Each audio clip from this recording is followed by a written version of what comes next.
Graças e paz, irmãos. Amém? Glória a Deus. Você pode dar um glória a Deus? Muito bom louvar o Senhor, não é? Essa atmosfera de adoração, de exaltação a Deus, de louvores entoados, exaltando a presença de Deus. Isso é maravilhoso. Irmãos, gostaria que você abrisse a sua Bíblia para ganharmos tempo no livro de 1 Samuel, capítulo 10. 1 Samuel fica antes de 2 Samuel, tá bom? Para facilitar para você. 1 Samuel, capítulo 10, versículo 9.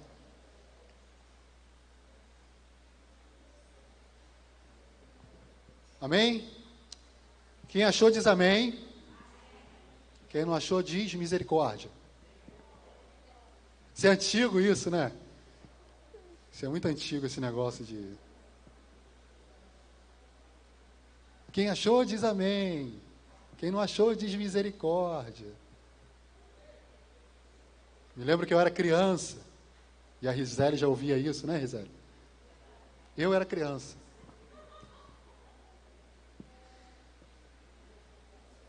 Eu fiquei feliz esses dias porque nós fizemos uma videoconferência lá da família.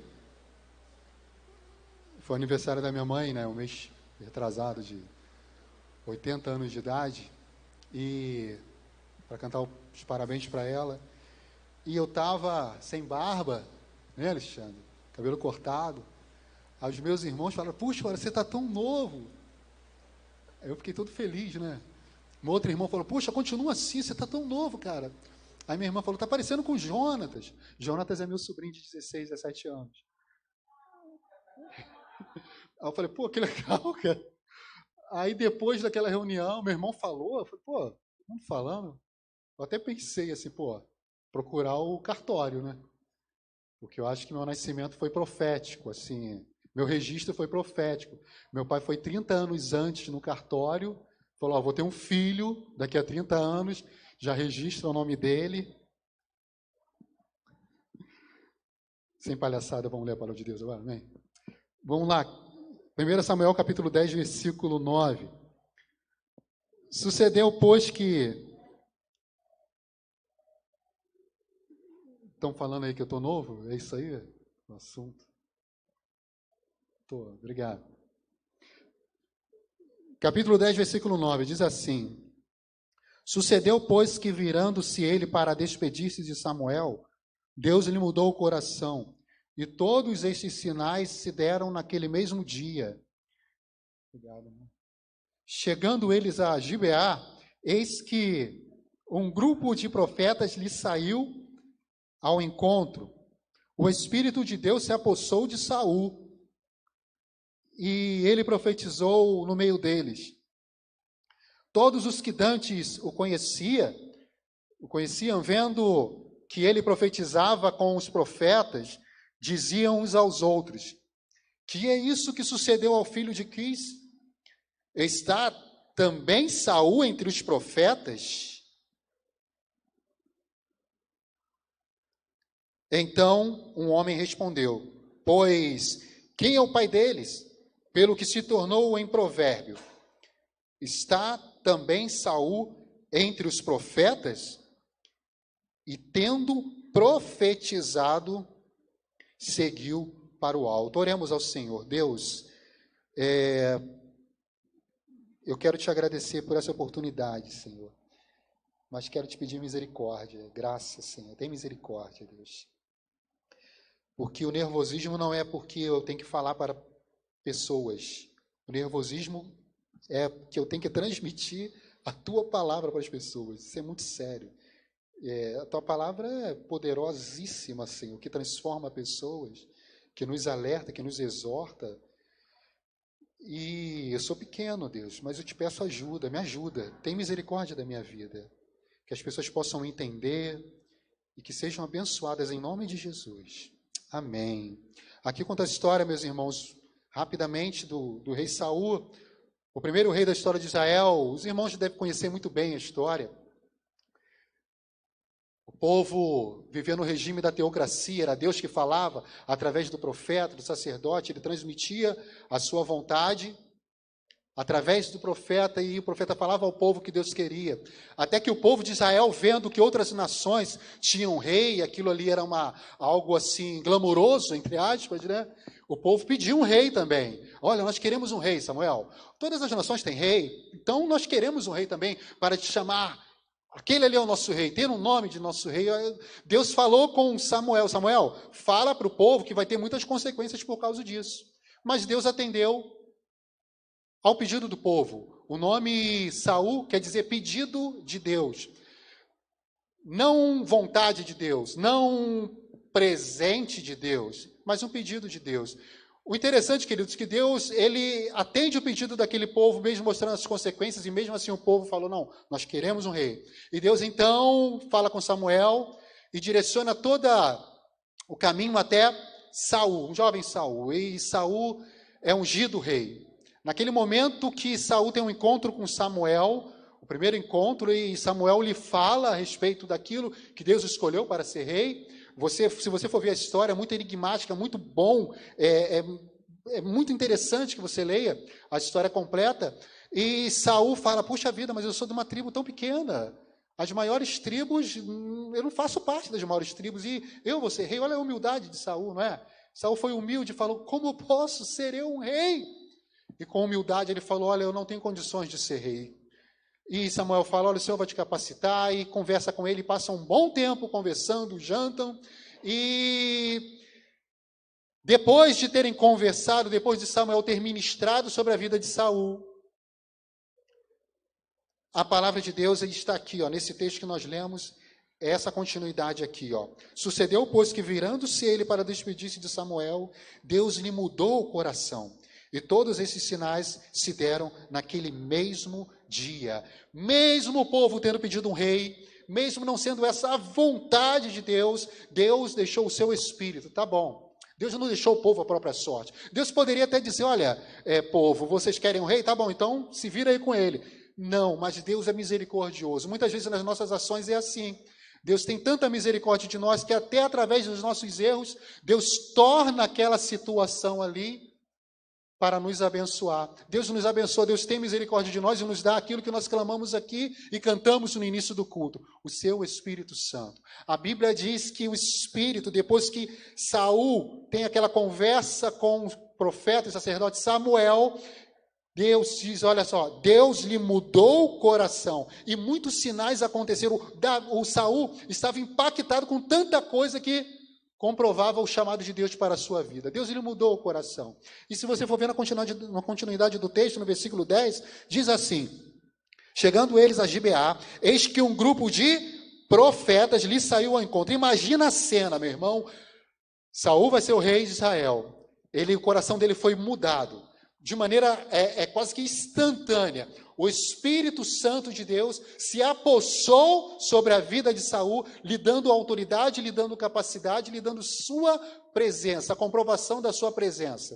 Então, ele ali, chegando em Gibeá, eis que um grupo de profetas lhe saiu ao encontro. O Espírito de Deus se apossou de Saul e ele profetizou no meio deles. Imagina só os profetas vindo, o Espírito de Deus se apossa de Saul e Saul começa a profetizar. Nós costumamos dizer, né, foi um mistério só. Imagina o mistério que foi. Saul profetizando, um monte de profetas. O Espírito de Deus estava naquele lugar. Que coisa tremenda que deve ter sido. Que algo histórico para aquelas pessoas que estavam ali naquele momento. Que algo lindo. Muitas pessoas poderiam dizer: puxa vida, olha só que coisa linda. Pedimos um rei e além de um rei, nós temos um rei cheio do Espírito de Deus. Perfeito. Perfeito.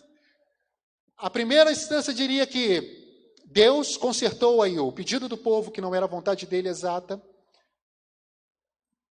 mas Deus colocou o seu Espírito. Então Deus resolveu, por mais que a gente tenha pedido errado, Deus resolveu, colocou o seu Espírito, não nos abandonou, e o Espírito do Santo de Deus, o Espírito de Deus vai nos guiar, vai guiar o povo nas grandes batalhas e seremos realmente muito fortes. Assim deveria ter pensado o povo naquele momento. No versículo 11 diz: todos os que dantes o conheciam, vendo que ele profetizava com os profetas, diziam uns aos outros: que é isso que aconteceu, que sucedeu ao filho de Quis? Está também Saul entre os profetas? Era uma pessoa simples, era uma pessoa comum. Muitas vezes nós esperamos grandes movimentos, pessoas sendo usadas, pessoas desconhecidas. E geralmente é assim, não é? Um desconhecido muitas vezes tem mais prestígio do que aquela pessoa que está perto de você. E era assim. Sempre foi assim. Aquele povo viu, olha, Saul, que é isso? Saul, está Saul, o Saulzinho, Saul, filho de Quis. Ele está entre os profetas, cheio do Espírito Santo de Deus. Mas os irmãos sabem da história, se eu fosse dar um tema para essa reflexão, eu diria que, digamos assim, deixa eu ver, poderia ser diferente. Os irmãos sabem a continuidade da história. Depois, na sua primeira batalha, teve uma grande vitória e o povo ali celebrou. Imagine um momento de êxtase, pastor Gilbert. Imagine um momento de êxtase.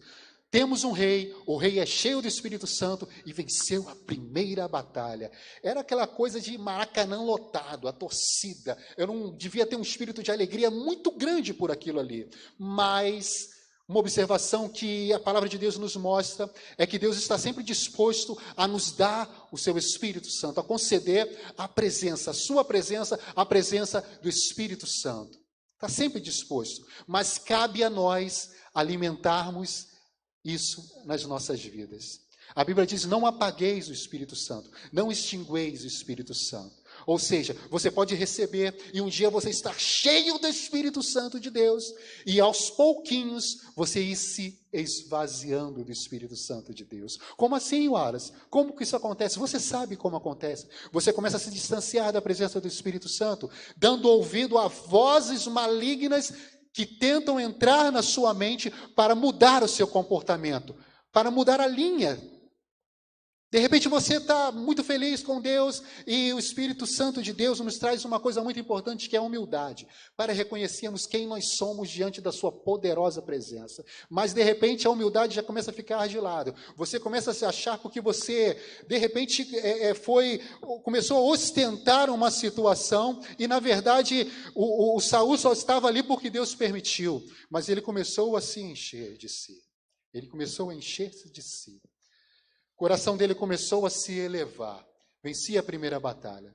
E deveria ser o seguinte: olha, eu vou me encher cada vez mais do Espírito, porque o Espírito Santo, o Espírito de Deus, esse Espírito que se apossou de mim e mudou a minha vida de uma maneira tão rápida, ele vai trabalhar mais forte, eu vou vencer mais batalhas. Eu vou ser cada vez mais dependente dele, mas não foi isso que aconteceu. Um dos principais erros de Saul, os irmãos conhecem muito bem a história. Um deles foi sacrificar, ele ia para uma batalha, Samuel não estava presente, Samuel falou, espera, ele não quis esperar, e ele foi fazer algo que não era da competência dele. Ele foi sacrificar, não era competência do rei prestar sacrifícios ao Senhor. Antes de uma batalha, em nenhum momento. Não era da competência dele. Olha só, uma prova de orgulho, uma prova de soberba, quando nós tentamos e queremos tomar o lugar daquilo que não é nosso. É uma falta de ética, é uma falta de educação, mas também é uma falta do Espírito de Deus nas nossas vidas. Quando nós queremos tomar o lugar de Deus, quando nós queremos fazer aquilo que não compete a nós, porque achamos que nós temos competência para aquilo ali, mas devemos entender que é Deus quem nos capacita, e Deus tem os seus princípios, e Deus ele não abre mão dos seus princípios por causa de rituais. Logo depois, quando Samuel vê aquilo ali, o repreende e diz: olha, o que você está fazendo? Ele dá uma desculpa. Olha, diante das circunstâncias, você não estava aqui, Samuel. Diante das circunstâncias, nós temos sempre uma desculpa diante de Deus, não é? Deus, eu só cometi isso porque, por causa disso, por causa daquilo. E o profeta, o sacerdote Samuel fala: olha, por acaso tem Deus mais prazer em sacrifício do que em obedecer? Por acaso obedecer não é melhor do que sacrificar? Na verdade, Saul ele estava preocupado com o ritual, digamos assim. Se você for ver no texto, se você for comparar o comportamento dele, e Deus é um Deus que ele abençoa também em rituais, tá? Deus abençoa em rituais. Nós estamos aqui num culto, nós fazemos sempre isso. Isso é muito bom, essa reunião que nós chamamos de culto, porque prestamos isso ao Senhor. Temos os nossos momentos de ceia. Fazer isso todas as vezes em memória de mim. Mas o importante é que esteja sobre a presença e sobre a mão do Senhor. Então Saul comete aquele erro terrível, mas aí não foi o seu fim. Depois teve outros erros culminantes na sua vida, que os irmãos conhecem, por exemplo, a história que Deus fala, olha, vai lá, olha, fala para ele, vai lá e destrói todos os amalequitas e não pega nada, destrói tudo. Ele vai lá, vence a batalha, mas ele pega o rei Agag e usa ele como troféu para desfilar com ele, para ostentar mais uma vez a ostentação, mais uma vez a soberba, mais uma vez o orgulho, mais uma vez querendo aparecer. E ele desfila com o rei, olha, pegamos o rei. Ainda pega um monte de despojos lá de bois, vacas. Chegando Samuel, ele fala, olha, o que aconteceu? Como é que foi? Não, peraí, que barulho é esse? Tem boi, tem vaca, era para você ter deixado isso lá. Não, eu peguei para sacrificar o Senhor. Mais uma desculpa. Não, eu peguei, eu desobedeci a Deus para agradecer a Deus. Para agradecer mesmo a Deus, essa é a verdade. Para demonstrar que eu adoro ao Senhor. Eu desobedeci a Deus, entenda. Saul desobedece a Deus e usa o fruto da sua desobediência para dizer que queria agradar a Deus. É para prestar sacrifício ao Senhor. E depois também ele culpa, nesse episódio ele culpa o povo, por causa do povo, culpando pessoas. Não admitindo seus próprios erros. Meu irmão, aí a Bíblia cita esses dois maiores erros, mas eu tenho certeza que no decorrer da história, o próprio Samuel e as pessoas perceberam o comportamento do então rei Saul. Tem um momento na história que o Saul ele pensa até em detonar o seu próprio filho diante de uma batalha por ter desobedecido uma ordem absurda dele, de não se alimentar com mel diante de uma batalha, e os soldados precisavam de energia, e naquele momento os soldados saem em defesa do seu filho Jonatas, e Saul fica com a moral muito baixa, porque é isso que acontece quando a pessoa se ensoberbece, dá lugar ao orgulho, e acha que pode fazer tudo por causa de um nome. Por causa de uma nomenclatura, porque conseguiu ganhar alguma coisa. Meus irmãos, nós podemos ter muitas vitórias na nossa vida, mas todas elas compete agradecer ao Senhor, porque Ele é misericordioso. Mas Saul, ele foi desmoralizado publicamente. Imagine chegar a esse ponto. Uma história que estava tão bacana, começou tão bem, de repente começa a tomar um destino terrível, um destino cruel. Naquele momento, Deus já não queria mais o Saul como rei. Olha, o Samuel fala, Saul, acabou o seu reinado. Deixa eu levantar outra pessoa. Meus irmãos, que coisa horrível é rejeição. Imagina a sensação daquele homem ao ser rejeitado. Uma coisa é você ser deslocado para uma função para outra, num direcionamento de Deus, para um objetivo, para um propósito. Acontece na paz. Olha, nós estamos te deslocando disso para isso, ou você não vai fazer mais isso, vai fazer isso, você não fica mais aqui, agora vai para ali. Seja em qual área for, eclesiástica, no seu trabalho, né, no meio profissional. Uma coisa é você mudar de local, mudar de rumo, mas continuar dentro de uma lógica moral. Né? Você está fazendo a coisa certa, só mudou um pouco ali as peças, mas ainda está dentro da direção. Mas uma outra coisa terrível é você ser rejeitado, rejeição. Isso é terrível. Imagine como é que aquele homem se sentiu. Caramba, como? Você está lá em cima, você se ensoberbece, você ostenta aquela situação, de repente vem uma mão e pô! E é isso que acontece. Deus dá graça aos humildes, mas resiste aos soberbos. Dentre tantos erros, dentre tantas situações, as coisas foram acontecendo na vida do rei Saul, até que ele ficou tão distante de Deus, ele ele começou a se distanciar da presença de Deus, e o pastor sempre comenta aqui algo muito verdadeiro, que Deus não se distancia de nós, somos nós que nos distanciamos dele por causa do nosso pecado. Porque o que o pecado faz? Ele te separa de Deus. E quando nós pecamos, o que acontece? Eu pequei. Oh, Deus, glórias ao teu santo nome. Vim aqui hoje para te exaltar. Não, você se sente mal, a não ser que você seja um crente. Tem vergonha, não é? Mas literalmente, quando nós pecamos, nós nos distanciamos de Deus. Você começa a se distanciar da presença de Deus, de repente você começa a deixar de participar do corpo de Cristo, e de repente você encontra alguém da igreja. O que aconteceu? O pastor fala, olha, estou sentindo tua falta lá, e você coloca a mão na cabeça e fala, pastor, eu estou vivendo uma situação aí, estou meio enrolado aí, e não estou indo. Mas por que você não está indo? Nesse momento que você precisa de direcionamento, no momento que nós estamos sem rumo, é o momento que nós precisamos focar os nossos olhos para o Senhor. Mas o pecado nos separa de Deus, nos deixa envergonhados, como foi com Adão e Eva, não é verdade? Eles pecaram, o que aconteceu? Adão, Eva, estou aqui, Senhor. E aí, tudo bem? Que bom que o Senhor voltou, hein? Não, eles se esconderam de Deus. O pecado nos separa de Deus. E muitas vezes o Senhor nos dá sinais, Ele sempre nos avisa de que nós estamos nos afastando. Sempre, sempre. É como aquela visita que é maltratada, que não se sente bem naquele ambiente, e de repente começa a dizer, começa a demonstrar, eu estou indo, tá? Não vai não, fica aqui, a gente vai dar um jeito aqui, na situação que aconteceu, foi meio desconfortável, mas fica aqui, e a visita começa, não era nem visita, habitava ali, era um morador. Olha, eu estou indo, e de repente eu estou indo, até que desaparece. Desapareceu ao tal ponto. Saul se afastou tanto de Deus, que Deus permitiu que um espírito maligno fosse sobre a vida de Saul. Quando a Bíblia fala da parte de Deus, é da permissão de Deus, porque Deus não há nada de mal, Deus é amor, Deus é puro. Mas sabe, meus queridos, quando o ser humano se afasta tanto de Deus, porque a Bíblia diz, como nós lemos aqui esses dias, conhecereis a verdade vos libertará. Quando você perde esse relacionamento e não conhece mais a verdade, fica distante, ao invés de você se libertar, acontece o reverso. Você se aprisiona, você começa a se aprisionar, e o pecado vai te aprisionando em correntes cada vez mais e mais e mais, e é isso que aconteceu com Saul. Chega ao ponto do Saul, lá na frente, se você for abrir a sua Bíblia. E abra, por favor, no capítulo 19, versículo 18.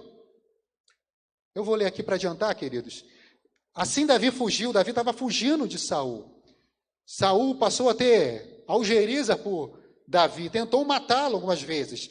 E teve um momento que ele tentou matar Davi, e Davi fugiu e escapou. E veio a Samuel a Ramá. Olha só que interessante. Davi foge, ele não vai para a sua família, para o meio dos seus familiares, que poderia correr risco de vida, os seus familiares. Então ele foge para Samuel e a Ramá. Ele contou tudo quanto Saul lhe fizera. Saul tentou matar Davi. E se retiraram ele e Samuel, e ficaram na casa dos profetas. Ele procurou abrigo no lugar onde tinha a presença de Deus. Davi procurou abrigo no lugar onde tinha palavra de Deus. Foi dito a Saul: eis que Davi está na casa dos profetas, em Ramá. Então enviou Saul mensageiros para trazerem Davi, os quais viram um grupo de profetas profetizando onde estava Samuel, que lhes presidia. E o Espírito de Deus veio sobre os mensageiros de Saul, e também eles profetizavam. Peraí, lendo rápido assim, você passa correndo pela história. Saul fala: olha, descubra onde está Davi.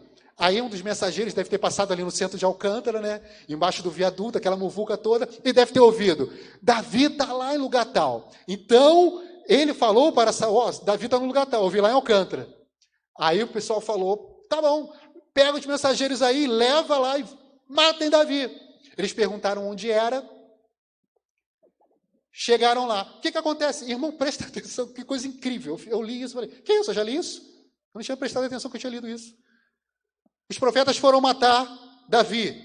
Davi está no lugar onde a presença de Deus é aclamada, lugar de profetas, lugar onde tem presença de Deus. Ele foge para um lugar onde tem a presença de Deus. Então, os mensageiros chegam lá, tudo, vou matar Davi. O que você pega? Você pega a cabeça, eu corto o braço, vou matar Davi. Como é que a gente vai fazer? E chegam lá, aquele ambiente de adoração e exaltação ao Senhor, faz com que aquelas pessoas, aqueles mensageiros, homens sanguinários, sintam a presença de Deus. O que eles fazem? Profetizam. Olha só, coisa de doido, Rizeli. Os mensageiros começam a profetizar. Sabe, de repente alguém vai para sua casa com o objetivo de... Olha só que coisa doida que vem na minha cabeça. Eu vou matar fulano, vou assaltar, vou pintar os canelos.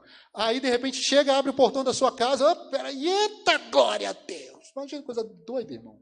E começa a sentir a presença de Deus, começa a profetizar. Aí você abre a janela e vê, ué, o bandido está profetizando. Estou entendendo. Está profetizando. Peraí. Beleza. Poderia ter ficado por aqui. Mas a Bíblia diz no decorrer da história que eles voltaram. Imagina a conversa deles no meio do caminho. Rapaz, o que aconteceu? A gente ia matar Davi, mas eu estou todo quebrantado aqui. Aqueles homens fortes, armados. O que a gente fala para Saul? Ih, cara, eu falo que não deu, não.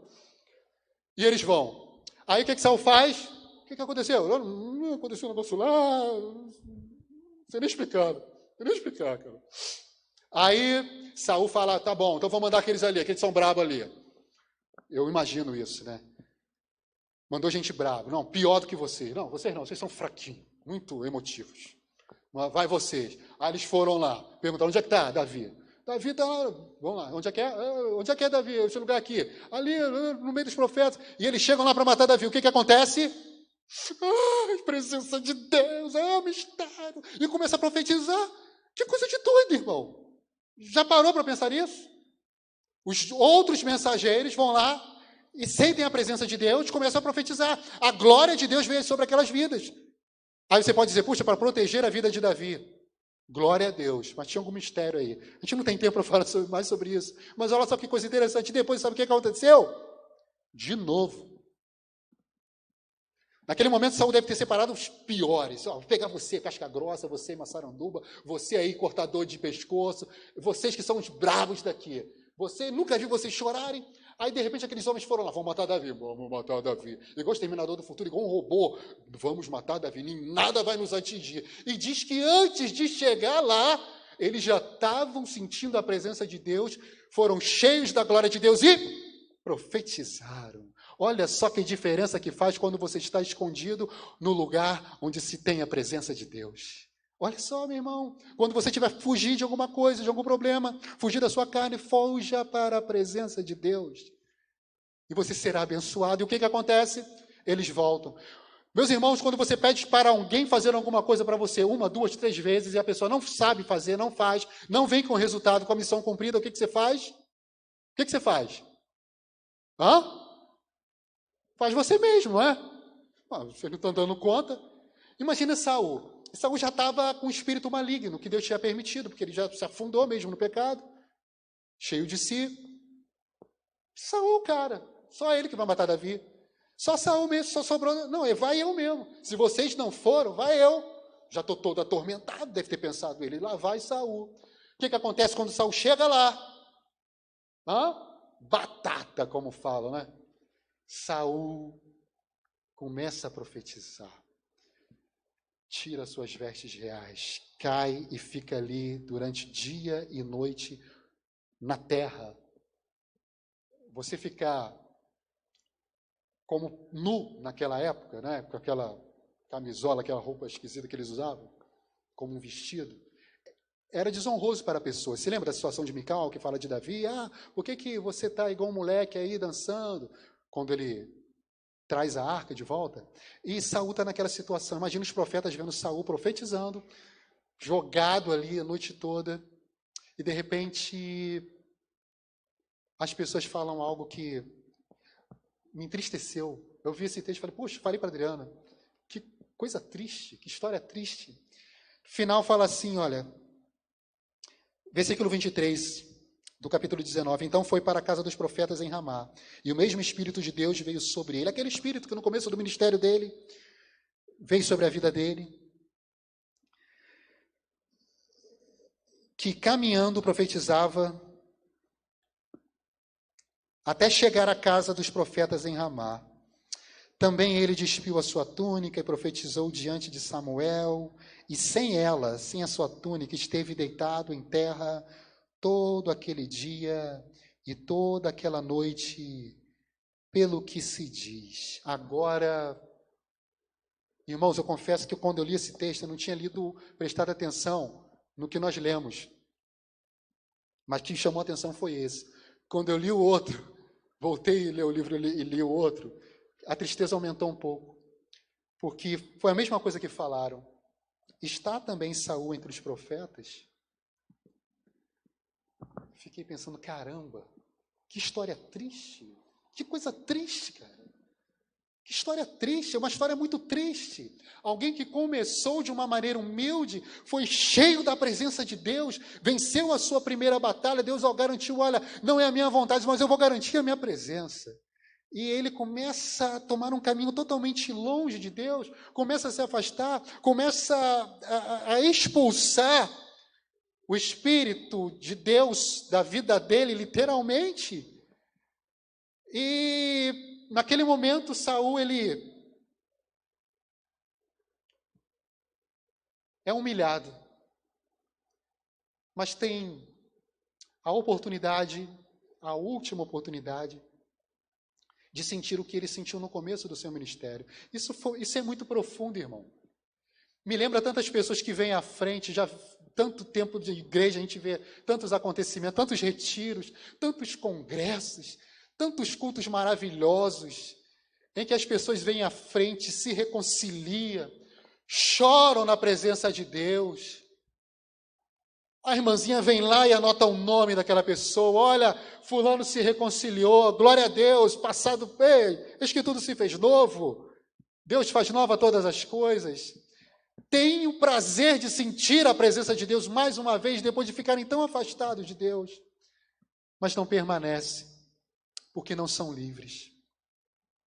Porque não querem passar novamente pelo processo de aproximação. De repente você fala, puxa vida, que história triste, poderia ser diferente a vida de Saul.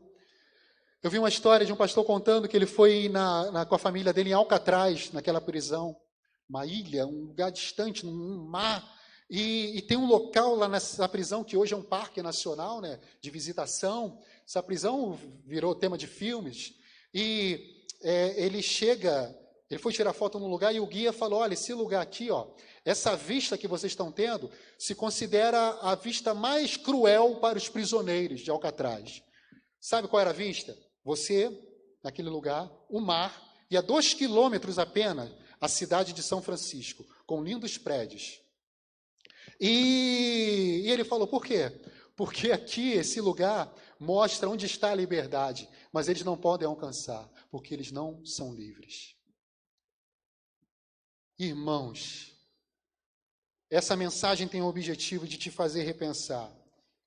De repente você vê, puxa, Deus é tão misericordioso, como foi com aqueles homens sanguinários, como foi com Saul. Ele pode vir novamente sobre a minha vida, ele pode.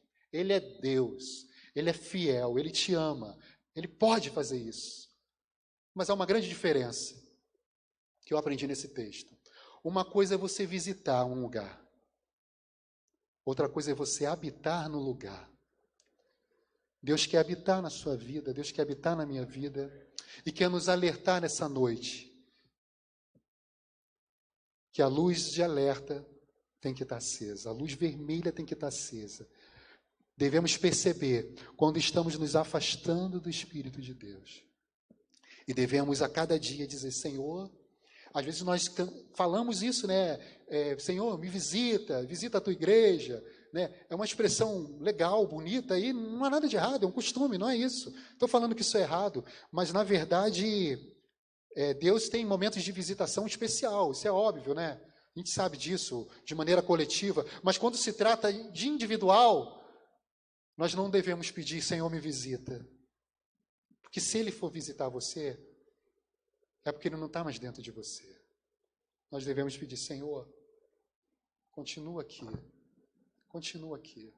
Você que está pensando em se desviar, que está cheio de coisa na sua cabeça, que está cheio de tentação, está todo enrolado, está começando a se afastar da presença de Deus, está ouvindo essa mensagem, cuidado.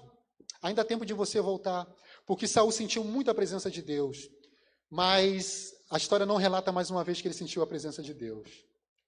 E a história termina assim.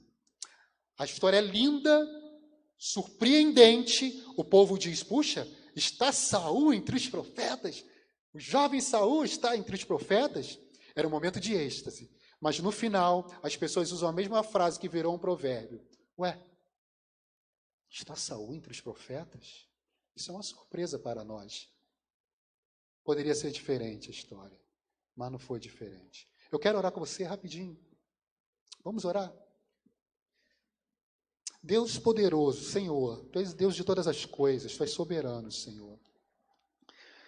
Deus, muitas vezes nós estamos nos distanciando da Tua presença, perdemos o zelo pela Tua presença nas nossas vidas, nos apegamos a simplesmente rituais, a momentos, Senhor, e queremos substituir esses momentos pela Tua presença constante. Eu sei que a Tua palavra nos alerta, Senhor, e a começar em mim, eu te peço, cada um de nós, que ninguém que está aqui venha se desviar da Tua presença. Que ninguém que está ouvindo essa mensagem, que talvez esteja quase se desviando da Tua presença, tomando rumos terríveis, ao quais vão dar legalidade ao inimigo para entrarem e fazerem arruaça nas suas vidas, não façam isso, Senhor. Eu te peço humildemente. Deus, eu poderia te pedir gritando, batendo o pé. E não seria nada de errado. Seria outro jeito, mas esse não é o meu jeito. Mas eu estou te pedindo com fé, por misericórdia, por graça, que ao invés de pessoas desviadas, de ouvirmos más notícias e dizermos, Senhor, quando vermos essas pessoas aqui na frente ou em algum evento, sentindo a Tua presença, que não seja a última vez, mas que seja a volta para a Tua poderosa presença. Quanto a nós, que devemos nos cuidar para não cairmos, porque é assim que diz a Tua palavra, nos sustenta, Deus, nos dá cada vez mais graça e humildade para reconhecermos que sem Tua presença a gente não vai a lugar nenhum, a gente não vai fazer nada, a gente, muito pelo contrário, poderemos ser humilhados, ó Deus. Mas nós queremos a Tua presença constante nas nossas vidas, porque entendemos que melhor do que a Sua visita é a Sua presença. Melhor do que visitar é habitar. Nós te agradecemos por essa palavra, em nome de Jesus. Amém. Deus abençoe a sua vida, tá bom, meu irmão?